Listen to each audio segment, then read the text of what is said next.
Isa sa papaunlad na bansa dito sa Southeast Asia, kami nga ay nandito sa lugar na kilalang kilala pagdating sa mina ng petroleum, ng Twin Tower, ng mayamang kultura at ng relihiyon. Mga ka-vlog, nandito kami ngayon sa Kuala Lumpur, Malaysia.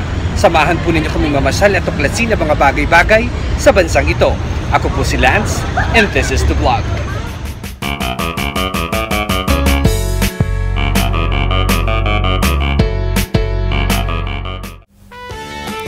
Hindi na nga lamang pangarap ang makabiyahe at makapamasyal sa ibang bansa para sa maraming Pilipino.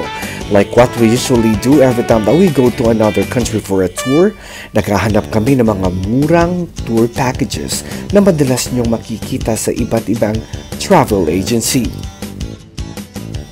At sa pagkakataong ito nga ay pinili naming mamasyal sa Kuala Lumpur, Malaysia. Sa halagang 11,000 pesos per head ay nakuha namin ang package kasama na ang flight, hotel accommodation at local city tour. Ang Malaysia ay isa sa pinakamaunlad na bansa sa Southeast Asia at isang lugar na magandang pasyalan ng buong pamilya bukod sa mayamang kasaysayan, sa mayamang kultura at relihiyon. Marami pang bagay na maaaring makita at pasalan sa bansang ito.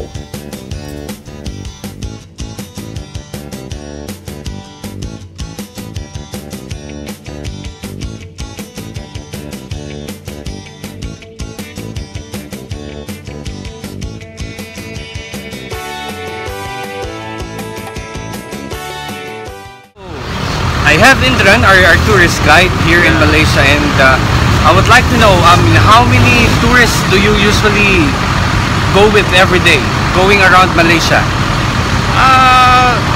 It depends the season. Sometimes they have a holiday season for in their country. Okay. So during that time we got some plenty of them. All Filipinos is come for a few weeks, like Okay. 2-3 weeks. So All Filipinos, they will come because summer in the Philippines is April and May.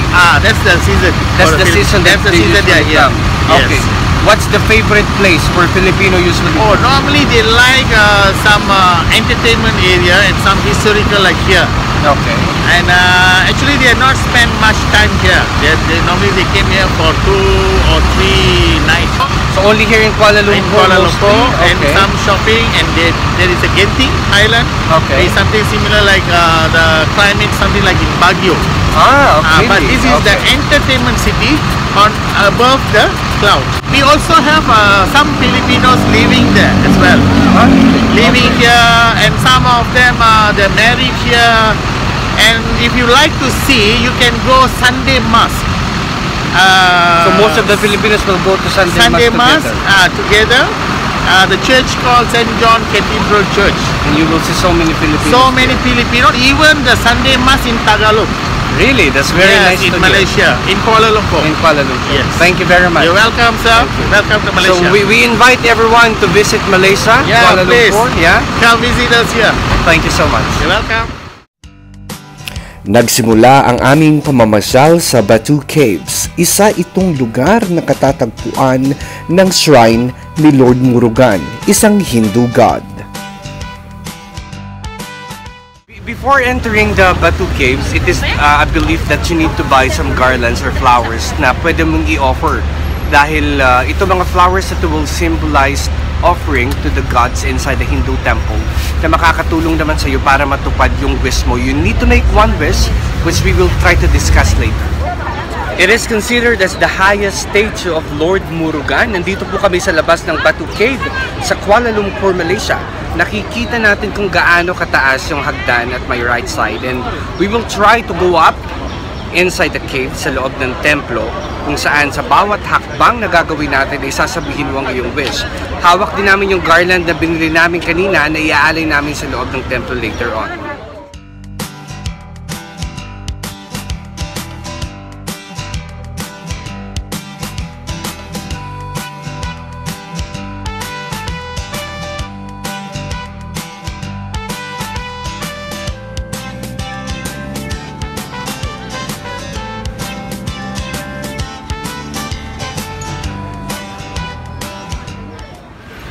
Para marating ang pinakataas ng Batu Caves where you can find the temple. Kailangan mong akyatin ang 275 steps or it could be more. So kailangan handa ka sa gagawin mong ito.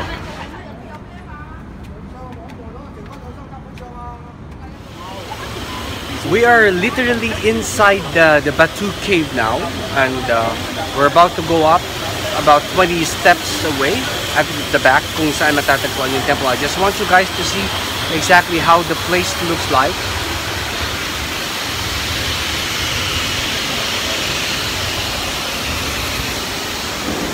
Nasa loob po tayo ng kuweba.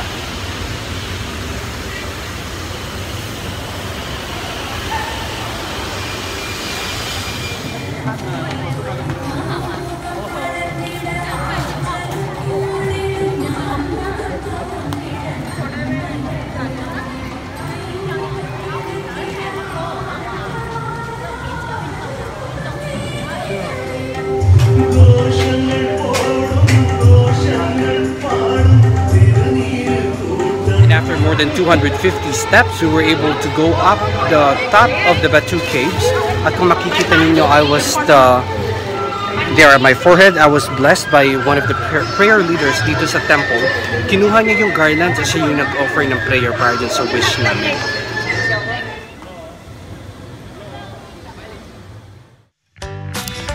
At sa loob din ng Batu Caves ay matatagpuan ang lugar na tinatawag na Dark Cave. Isa pa itong tourist attraction na pwedeng pasukin ng lahat ng adventurous na turista. Sa loob nito ay makikita ang iba-ibang klase ng hayop, bulaklak, at iba pang creature na matatagpuan sa loob ng kuweba. May karagdagang bayad kung papasok ang mga tao sa loob nito. Kung mapapagod sa pamamasyal ay napakarami namang kainan na matatagpuan within Kuala Lumpur. Iba-ibang klase ng menu mula sa lokal na pagkain, Chinese, Indian, Japanese, at marami pang iba. Sinunod naming puntahan ang Malacañang of Malaysia o ang Istana Negara. This is the National Palace. Ito ang lugar kung saan nakatira ang hari ng Malaysia. This is actually the new palace which was built about 3 years ago only. Sinasabing humigit kumulang sa $261 million ang nagastos para itayo ang palasyong ito. Sa loob ng palasyo ay makikita ang iba-ibang flag na nagre-represent sa 14 na probinsya ng Malaysia. Out of 14, siyam dito ang mayroong sultan na namumuno o namamahala. One trivia that we got from our tourist guide ay kung makikita daw natin na nakataas ang yellow flag doon sa loob ng palasyo, nangangahulugan ito na ang hari ay nandito sa Malaysia. Kapag nakababa naman ito, ibig sabihin na ang hari ay maaaring nasa ibang bansa at nagbibiyahe.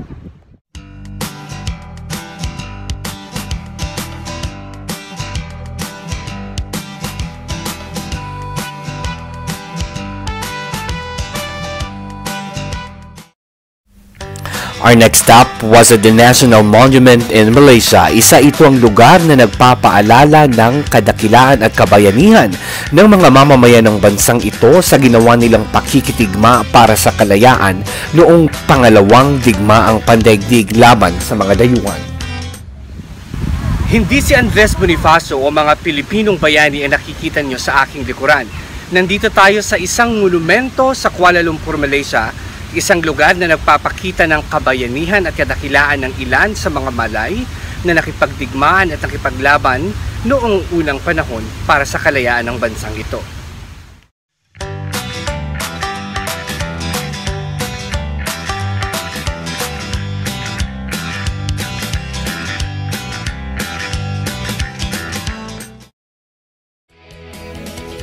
Pinasalan din namin ng isang lugar na gumagawa, nagpuproduce at nagbebenta ng kape. Kilala ang Malaysia pagdating sa produksyon ng kape. At dito'y nakita din namin ang mga bansa kasama ang Pilipinas bilang isang lugar na pinagmumulan ng kape na ipinuproduce at dinadala sa iba't ibang bahagi ng mundo. Nakita din namin dito ang history at nagpatikim din sila ng iba't ibang klase ng kanilang produkto.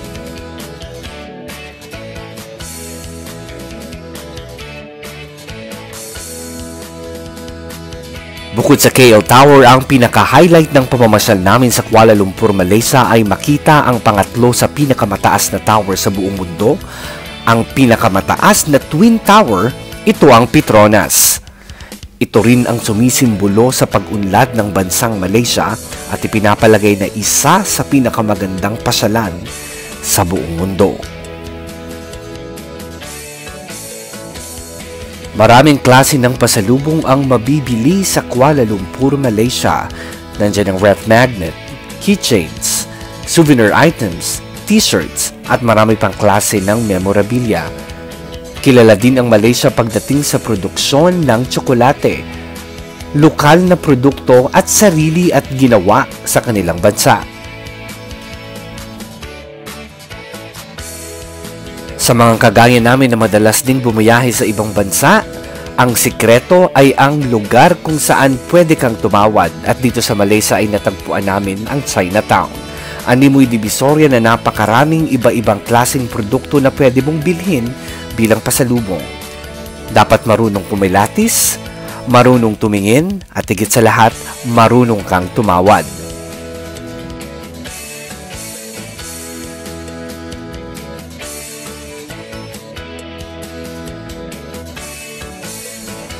At sa bawat bansang aming pinupuntahan ay lagi kaming humahanap ng simbahang Katoliko upang magpasalamat sa pagkakataong ibinigay na mabisita ang partikular na bansang iyon.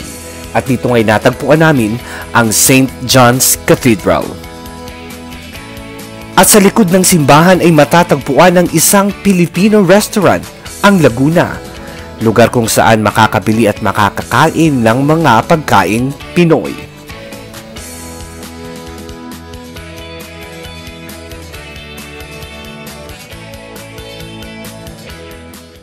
We're currently at Laguna Restaurant here at Kuala Lumpur, and with me is the son of the owner, Bernard. Bernard, bakit ba tinawag na Laguna yung establishment? Actually kasi, tiga San Pedro, Laguna yung mama ko. So, napag-isipan na gawin yung pangalan sa Laguna.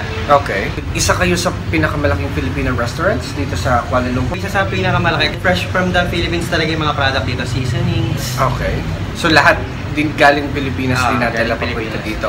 In a week, ano yung araw na maraming Pilipino pumupunta dito para kumain? Every Sunday talaga kasi after magsimba ng mga Pilipino dito sa St. John Cathedral, Okay. diretso na sila dito. Kaya every Sunday sobrang daming tao dito, hindi na magkakaunda rin. Ano yung bestseller? Bestseller Paborito? dito, crispy pata, sisig, and chop suey. So may baboy din. So anything na na-miss sa Pilipinas, pwede nila kainin dito.